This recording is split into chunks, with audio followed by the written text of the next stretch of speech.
Es geht heute um die Einstellmöglichkeiten von unserem elektronischen Gurtwickler, dem Rollotron Premium bzw. von dem Rollotron Premium Smart. Wir werden uns die einzelnen Menüpunkte etwas genauer anschauen. Das heißt, im Betriebnahmeassistenten, Endpunkteinstellungen, Einstellung von Schaltzeiten bis hin zur Displaybeleuchtung werde ich die einzelnen Punkte etwas genauer erklären, sodass auch du deinen Gurtwickler genau passend einstellen kannst.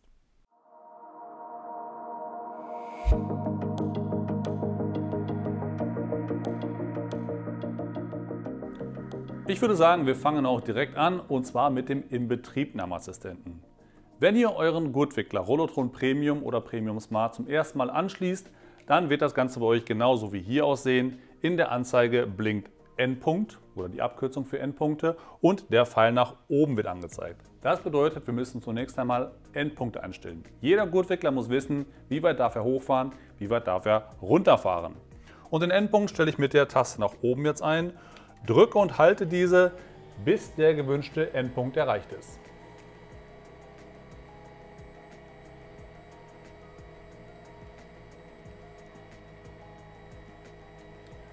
Kurz vor dem oberen Endpunkt könnt ihr die Taste loslassen und euch dann durch kurze Tastimpulse rantasten und diesen Endpunkt dann mit OK bestätigen.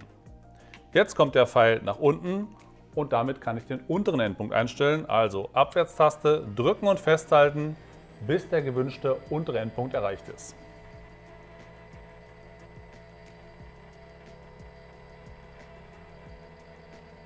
Auch hier wieder kann man kurz vorm Ende loslassen und sich dann an den Punkt passend rantasten. Der sollte so gewählt werden, dass das Gurtband noch einigermaßen gestrafft ist. Ja, das Ganze können wir jetzt mit OK bestätigen. Und dann kommen wir zur Einstellung der Uhrzeit, also zur aktuellen Uhrzeit. So, je nachdem wie spät es ist, können wir das Ganze hier mit den Plus- und Minustasten einfach verändern. Das machen wir jetzt hier mit OK bestätigen. Jetzt wird das Datum eingestellt. Zunächst einmal der Tag und der Monat. Und dann mit OK bestätigen. Jetzt wird das Jahr eingestellt. Das Datum brauchen wir übrigens einmal für die Berechnung der Dämmerungszeiten und das Gerät stellt sich auch automatisch um von Sommer- auf Winterzeit und dazu brauchen wir auch genau hier das passende Datum. Mit OK bestätigen und jetzt wird die Postleitzahl abgefragt bzw. die ersten beiden Ziffern eurer Postleitzahl. Damit wird nämlich später auch die Dämmerung für morgens und für abends ganz genau berechnet. Mit OK bestätigen und dann kommen wir direkt zu den Schaltzeiten. Ich werde zunächst einmal ganz normale und einfache Schaltzeiten verwenden. Werkseitig ist es so, dass wir von Montag bis Sonntag um 7 Uhr öffnen, also ganz normal. Die Zeit kann ich natürlich jederzeit mit den Plus- und Minustasten hier anpassen, je nachdem, was ich hier haben möchte. Bestätige mit OK.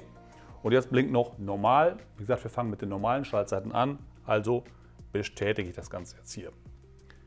Die Schließzeit, da gehen wir genauso vor, auch hier. Montag bis Sonntag schließen wir werkseitig um 20 Uhr. Das könnt ihr natürlich jederzeit auch hier mit den Plus- und Minustasten nach euren Wünschen verändern. Auch hier bestätige ich normal, drücke auf OK und damit ist mein Gerät schon fertig eingestellt. Das heißt, wir sehen jetzt hier den aktuellen Wochentag, die aktuelle Uhrzeit und wir sehen, dass die Zeitautomatik aktiv ist. Das heißt, unser Gerät öffnet und schließt automatisch mit einer festen Schaltzeit. Da schon mal direkt der erste Hinweis, wenn ihr diese Schaltzeit vorübergehend mal ausschalten möchtet, weil ihr zum Beispiel morgens länger schlafen möchtet oder weil abends Besuch da ist, einfach die OK-Taste drücken und festhalten. In der Anzeige erscheint eine kleine Hand und jetzt läuft das Gerät nicht mehr automatisch. Wollt ihr die Automatik wieder einschalten, nochmal die OK-Taste drücken und kurz halten. Die Uhr kommt wieder und das Gerät läuft automatisch. Und weiter geht's jetzt mit den Dämmerungszeiten, die wir natürlich auch nutzen können. Bevor wir zur Dämmerungsautomatik kommen, möchte ich noch einmal kurz zeigen, wo man im Nachhinein die aktuelle Uhrzeit und auch die Endpunkte nochmal verändern könnte. Und zwar geht ihr dazu in das Menü mit der M-Taste, wählt den Menüpunkt 9.1 aus. Also bei 9.1, hier kann die Uhrzeit verändert werden, mit OK bestätigen. Und hier sind wir genau an dem Punkt, wo wir gerade auch schon waren. Uhrzeit kann eingestellt werden, Datum, das Jahr und auch die Postleitzahl. Das passt in unserem Fall alles, können wir also genauso stehen lassen. Und für den Endpunkt, wenn der nochmal korrigiert werden muss, zum Beispiel wenn er in den ersten paar Wochen ein bisschen nach unten gesackt ist, dann wählt ihr dazu den Menüpunkt 9.2. Mit OK bestätigen. Und hier sind wir wieder an dem Punkt, wo wir vorhin auch schon gewesen sind, dass wir so erst nach oben fahren, mit OK bestätigen, runterfahren und das Ganze auch bestätigen. So, ich brauche jetzt hier keinen Endpunkt verändern und kann das Menü einfach mit der M-Taste wieder verlassen. Wenn ihr die M-Taste tippt, geht es immer einen Menüpunkt zurück. Und wenn ihr die M-Taste drückt und festhaltet, dann springt ihr bis ganz vorne auf die Normalanzeige. So, und jetzt geht es um die Dämmerungsautomatik. Unser Gerät weiß ja durch die Postleitzahl und durch das Datum, wann es morgens hell und abends dunkel wird. Und das können wir für unsere Schaltzeiten nutzen. Ich gehe jetzt einmal in den Menüpunkt 2. Im Menüpunkt 2 werden generell die Schaltzeiten verwaltet. Mit OK bestätigen. Und hier sehen wir jetzt die gerade eingestellten Schaltzeiten. 6:30 Uhr öffnen wir ganz normal. Und das Ganze möchte ich jetzt gerne auf Astro umstellen. Und dann ist wichtig, die hier angezeigte Uhrzeit, die jetzt gerade blinkt, 6:30 Uhr, das ist der früheste Zeitpunkt. Also auch wenn wir die Dämmerungsautomatik nutzen, wird auch im Frühjahr oder im Sommer nie vor 6:30 Uhr geöffnet. Und das ist ganz wichtig, dass man hier da den richtigen Wert einstellt. 6:30 Uhr, das passt für mich. Ich bestätige mit OK. Und jetzt ändere ich genau hier diese Anzeige von normal auf Astro. Wir bestätigen und sehen jetzt hier eine Uhrzeit. Und das ist die für heute Morgen ausgerechnete Uhrzeit. Das heißt, um 7:49 Uhr ist es heute Morgen hell geworden. Wir sind im Januar, das passt also sehr gut. Und das kann ich jetzt auch genauso bestätigen. Und für abends würde ich jetzt das Gleiche machen. Man muss immer bei diesen Schaltzeiten, die man jetzt hier sieht, auch wieder daran denken, das ist die späteste Zeit, wann so der Rollladen geschlossen wird.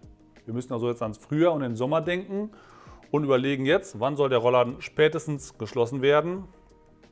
Und das stelle ich jetzt einfach in meinem Fall auf 22 Uhr. Es kann ja schon mal sein, dass es im Sommer erst um 22:30 Uhr, 22:45 Uhr dunkel wird, aber um 22 Uhr möchte ich meinen Rollladen spätestens geschlossen haben. Mit OK bestätigen und jetzt gehen wir hier auf Astro. Auch hier wird für heute Abend angezeigt, um 17:43 Uhr wird es dunkel, dann ist die Dämmerung erreicht und dann würde mein Rollladen schließen. Aber im Sommer nie nach 22 Uhr. Wenn ihr generell die Dämmerung haben möchtet, auch im Frühjahr und im Sommer, könnt ihr den Wert noch später einstellen, zum Beispiel auf 23 Uhr oder auf 23:30 Uhr. So, und jetzt können wir das Menü wieder verlassen und sehen jetzt, dass wir das Ganze aktualisiert haben oder neu eingestellt haben. Wir haben immer noch Schaltzeiten, aber mit der Dämmerungskopplung und mit der Morgendämmerungskopplung. Das heißt, so unsere Geräte fahren das ganze Jahr über passend hoch und abends passend runter und wir müssen keine Schaltzeiten mehr verändern. Wenn euch die berechneten Zeiten generell zu früh oder zu spät sein sollten, dann könnt ihr diese mit einem Offset natürlich auch noch anpassen. Und das zeige ich einmal. Wir gehen dazu in das Menü und wählen jetzt hier für die Abenddämmerung den Menüpunkt 3 aus. Mit OK bestätigen und wir sehen, aktuell sind wir im Astro-Programm. Und jetzt kann ich einen Offset wählen. Wenn ich also möchte, dass meine Rollladen generell 10 Minuten vor der berechneten Dämmerung schließen, ändere ich das Ganze einfach hier auf -10, bestätige mit OK und sehe die neue Zeit, die für heute Abend gelten würde. Das gleiche können wir auch machen für die Morgendämmerung im Menüpunkt Nummer 5. Bestätige mit OK, Astro ist ausgewählt und ich könnte jetzt sagen, öffne bitte meine Rollläden 30 Minuten nach der berechneten Dämmerung und dann sehen wir auch hier die neue Zeit, die für heute Morgen gelten würde, 8:19 Uhr. Mit OK bestätigen und das Menü wieder verlassen. Für die Abenddämmerung gibt es sogar noch eine zweite Option. Also man kann nicht nur die berechnete Dämmerung nehmen, man kann auch einen Sensor verwenden. Das hat man vielleicht gerade schon in der Anzeige gesehen, dass auch Sensor da zur Auswahl stand. Und das sieht dann so aus, man steckt diesen Sensor unten in das Gerät ein, befestigt ihn an der Scheibe und dann kann dieser Sensor die Helligkeit von draußen messen. Das könnt ihr einmal für die Sonnenfunktion nutzen, aber auch für die Dämmerung. Und das ändern wir jetzt einfach mal um. Ich gehe in das Menü mit der Dämmerung Nummer 3. Aktuell haben wir das Astro-Programm gewählt und ich gehe jetzt auf den Sensor. Bestätige mit OK und hier haben wir jetzt eine andere Einstellmöglichkeit.